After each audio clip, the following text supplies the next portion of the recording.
We are all familiar with this footage, a giant mushroom cloud bringing with it the coming of age of a new reality for the world we live in today.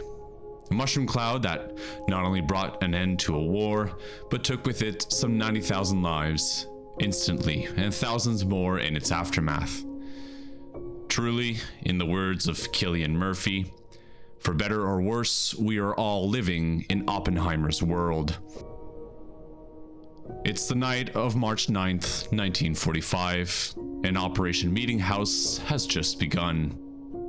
It will constitute the single most destructive aerial bombing raid in human history, with 16 square miles, 41 square kilometers, or 100,000 acres of central Tokyo being destroyed, leaving an estimated 100,000 civilians dead and over 1 million homeless.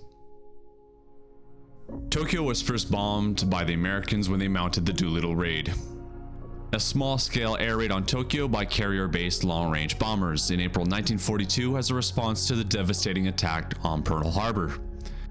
However, the strategic bombing of Japan only began at a scale in 1944 after the long-range B-29 Superfortress entered service. Superforts were first deployed from China, and thereafter from the Mariana Islands, after they were seized from the Japanese forces in mid-1944. B-29 raids from the Marianas began on November 17, 1944, and lasted until August 15, 1945, the day of the Japanese surrender.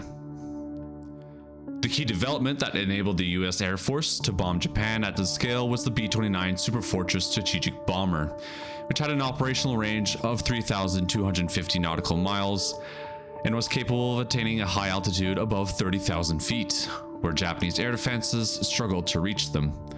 Almost 90% of the bombs dropped on the Japanese home islands were delivered by Boeing B-29s.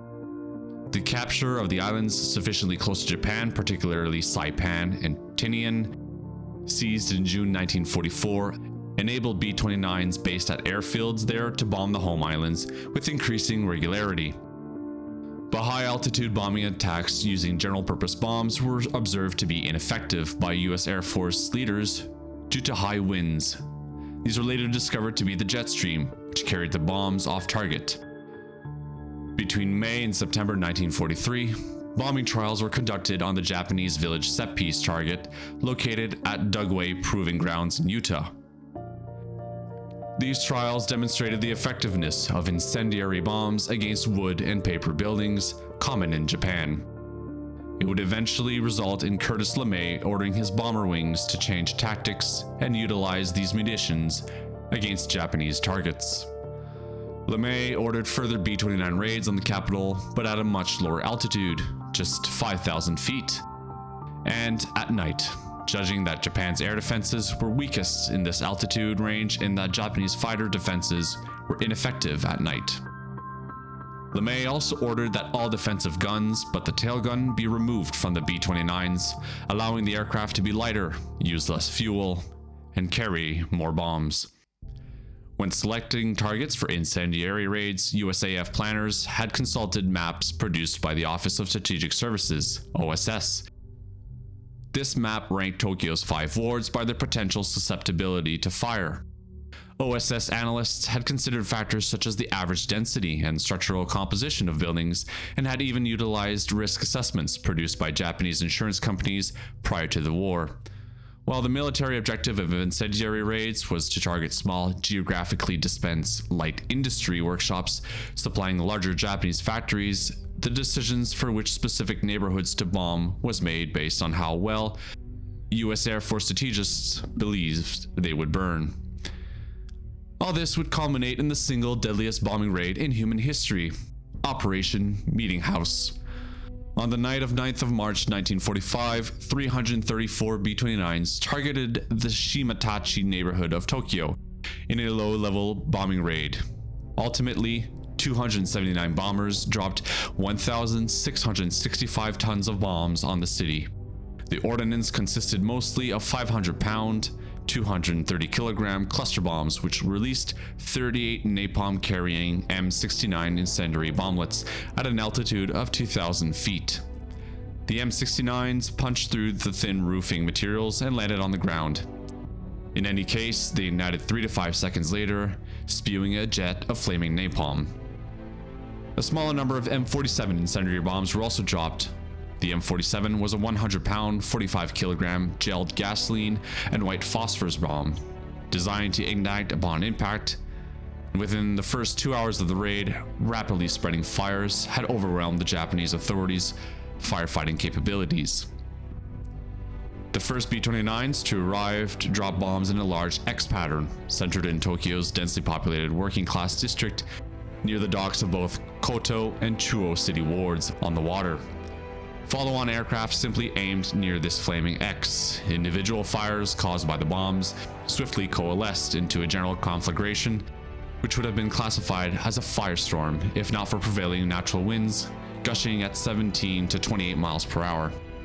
Approximately 15.8 square miles of the city were destroyed and some 100,000 people are estimated to have been killed. A total of 282 out of 339 B-29s launched for Meetinghouse reached Tokyo, 27 of which were lost due to being shot down by Japanese air defenses, mechanical failure, or being caught in massive updrafts caused by fires below. The Operation Meetinghouse firebombing of Tokyo on March 9, 1945 resulted in the single deadliest air raid of World War II, causing more destruction than the bombings of Dresden and Hamburg, and even Hiroshima and Nagasaki as single events. The figure of roughly 100,000 deaths provided by Japanese and American authorities seems to be arguably low, in light of the population density, wind conditions, and survivors' accounts.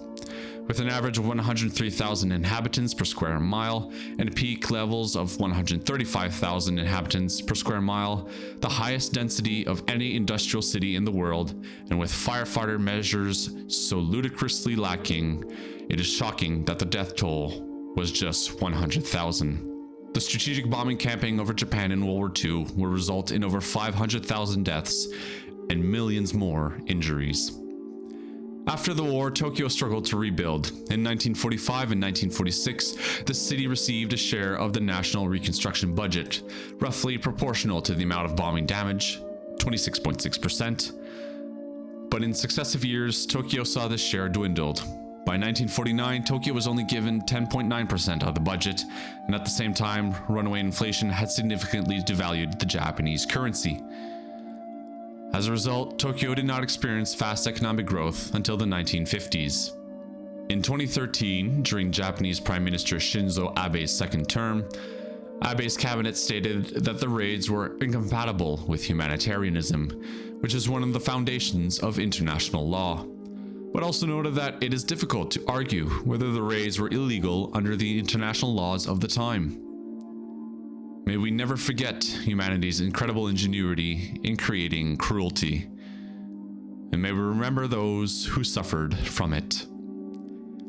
Thank you for watching Time Travel. Please like and subscribe, and I will see you next time.